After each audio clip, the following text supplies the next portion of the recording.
కోట సిగిరివెల్లి మాలమహానాడు రాష్ట్ర కార్యదర్శి doctor BR Ambedkar Konaseema జిల్లా ముమ్మిడివరం నియోజకవర్గంలో ముమ్మిడివరం ఆర్టీసీ బస్ స్టాండ్ లోపలికి బస్సులు రావట్లేదు గత 5 సంవత్సరాల నుంచి. దీనిపై ఫిర్యాదు చేయడం కోసం నేను స్పందన కార్యక్రమానికి వచ్చాను, ఫిర్యాదు చేశాను.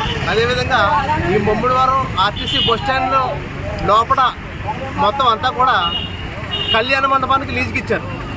ఈ 5 సంవత్సరాల నుంచి బస్సులు తిరగకపోవడం, ఈ బస్ స్టాండ్ లోపల ఈ కళ్యాణ మండపం అనేది కట్టడం అనేది చాలా దారుణం.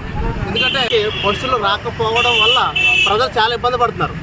ఈ బస్ స్టాండ్ ఆవరణలో రోడ్డు మీద R&B రోడ్డు పైన స్టూడెంట్స్ అదేవిధంగా ప్రయాణికులు చాలా ఇబ్బంది పడుతున్నారు. దానివల్ల ఈ రోడ్డు చాలా ఇరుగ్గా ఉంది. ఈ బస్సులు రోడ్డు మీద ఆగి ప్రయాణికులు ఎక్కించుకోవడం దించడం వల్ల ట్రాఫిక్ అంతరాయం కలిగి చాలా యాక్సిడెంట్లు అవుతున్నాయి. ఈ సమస్యపై ప్రభుత్వం